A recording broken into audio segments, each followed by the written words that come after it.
ஒரு கிலோமீட்டர் பரப்பளவில் ஒவ்வொரு கிலோமீட்டர் பரப்பளவுலையும் நமக்கு தேவையான அத்தனை மரங்களும் அங்கே இருக்கணும்.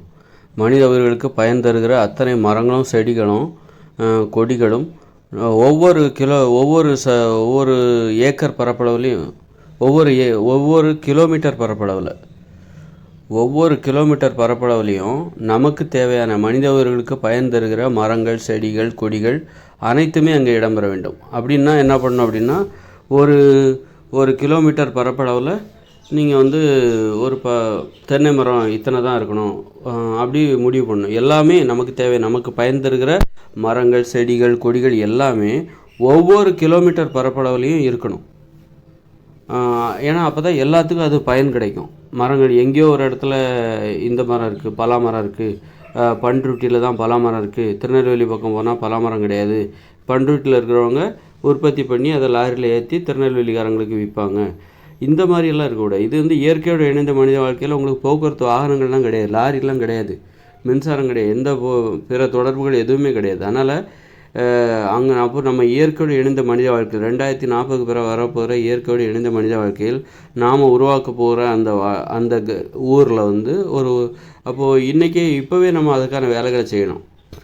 அப்போ பலா மரம் எங்கே கிடைக்கும், அது எங்கே கிடைக்கும், இது எங்கே கிடைக்கும்னு அலையக்கூடாது. உலகத்தில் எவ்வளோ மரங்கள் இருக்குது, பழங்களை தருகிற மரங்கள் நிறைய இருக்குது. அதெல்லாம் நம்மக்கிட்ட இல்லை, நம்மக்கிட்ட இருக்கிறது அவங்ககிட்ட இல்லை. அதை இப்போவே பரிமாறிக்கணும்.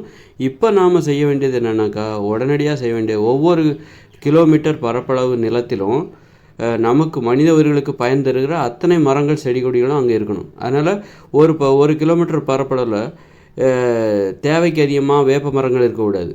ஒரு கிலோமீட்டர் பரப்பளவில் நமக்கு இத்தனை வேப்ப மரங்கள் இருந்தால் போதும், ஒரு 10 இருந்தால் போதும், அல்லது அது மாதிரி புளிய மரமாக ஒரு 5 இருந்தால் போதும்.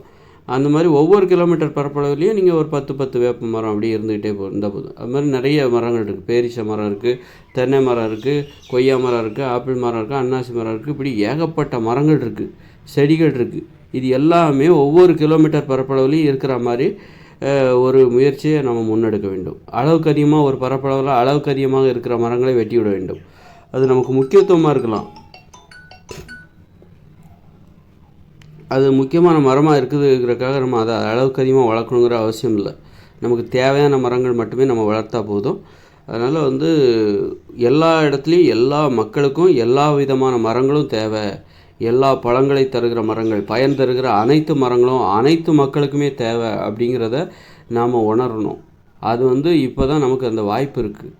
அதனால் இப்போவே என்ன பண்ணணும் அப்படின்னா, ஒவ்வொரு கிலோமீட்டர் பரப்பளவுலையும் மனித உயிர்களுக்கு பயன் தருகிற அனைத்து மரங்கள், செடிகள், கொடிகள் இடம்பெறுற மாதிரி ஒரு முயற்சியை நாம் முன்னெடுக்க வேண்டும். அளவுக்கு அதிகமாக சில பரப்பளவில் பார்த்திங்கன்னா வேப்ப மரம் எக்கச்சக்கம் இருக்கும், அது தேவையில்லை. வேப்ப மரம் இவ்வளோ தான் தேவை, ஒரு கிலோமீட்டர் பரப்பளவில் நமக்கு இவ்வளோ தான் தேவை. தென்னை மரம் அப்படி அந்த மாதிரி தென்னை மரத்தையும் ஒரு அளவு, அது மாதிரி எல்லா மரங்களும் ஒரு கிலோமீட்டர் பரப்பளவில் இருக்குதா அப்படின்னு பார்த்து நம்ம அதற்கான முயற்சிகளை முன்னெடுத்தோமே. ஆனால் வரப்போகிற 2040 பிறகு வரப்போகிற இயற்கையோடு இணைந்த மனித வாழ்க்கையில் அங்கு வாழ்கிற மக்கள், அவர்களுக்கு அனைத்து மரங்களுமே அவர்களுக்கு கிடைக்கும். நீங்கள் அங்கே போயிட்டீங்க, உலகம் செயலிழந்து போச்சு, இயந்திர அறிவியல் உலகம் 2040 செயலிழந்து போச்சு. அதன் பிறகு எங்கள் ஏரியாவில் பலா மரமே இல்லை, எங்கள் ஏரியாவில் அன்னாசி மரமே இல்லை, அப்புறம் பலா மரம் அந்த மாதிரி ஒரு பழம் இருந்ததுன்னு சொல்லிட்டு நீங்கள் உங்கள் பேரனுக்கெலாம் கதை தான் சொல்லணும்.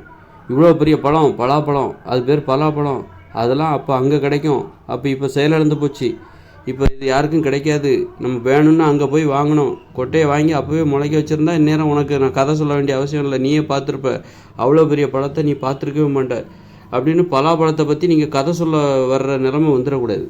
பலாப்பழம்னு ஒரு பழம் இருந்தது, அது எங்கேயோ ஒரு இடத்துல தான் கிடைக்கும், அது பண்ருட்டில் கிடைக்கும். நாம் இப்போ திருநெல்வேலியில் இருக்கோம், திருநெல்வேலியில் அதெல்லாம் கிடைக்காது. அந்த மாதிரி அப்போ எல்லாம் லாரியில் ஏற்றி வியாபாரம் பண்ணாங்க. இன்றைக்கி லாரி எதுவும் கிடையாது, நம்மளால் நடந்தும் அங்கே போயிட்டு வர முடியாது, வழி தெரியாது, திரும்பி வர முடியாது. அதனால் இங்கே நமக்கு பலாப்பழம்னு ஒன்று இருந்தது, அது பேர் பலாப்பழம், பெருசாக இருக்கும் அப்படின்னு உங்கள் பேரன் பிள்ளைகளுக்கு நீங்கள் கதை சொல்கிற மாதிரி ஆகிடக்கூடாது.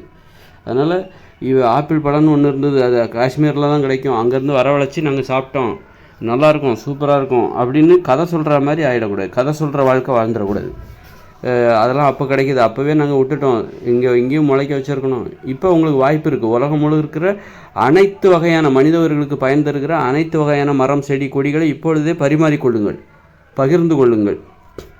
உங்களிடம் இருக்கிற மனித உயிர்களுக்கு பயன் தருகிற அனைத்தும் எல்லா ஊர்லேயும் கிடைக்காது. அதனால் அங்கே கொடுங்க, அங்கேருந்து இங்கே வாங்குங்க, இப்போவே வாங்கிக்கோங்க.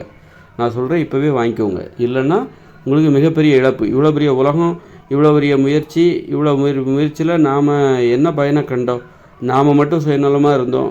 எதிர்காலத்தில் வாழ போகிறதும் நாம் தான் வாழ போகிறோம். இன்னொரு 20 வருஷம் கழித்து அங்கே போய் வாழ போகிறது நாமளும் தான். அப்புறம் நமக்கு பின் வருகிற அந்த தலைமுறையினர் அவங்களும் தான் பயன்பெற போகிறாங்க. அதனால் நாம் ஒரு நன்மை செஞ்சால் அதனால் அடைய போகிற நன்மை நமக்கும் பயனளிக்கும், மற்றவங்க நமக்கு பின் வருகிறவர்களுக்கும் பயனளிக்கும்.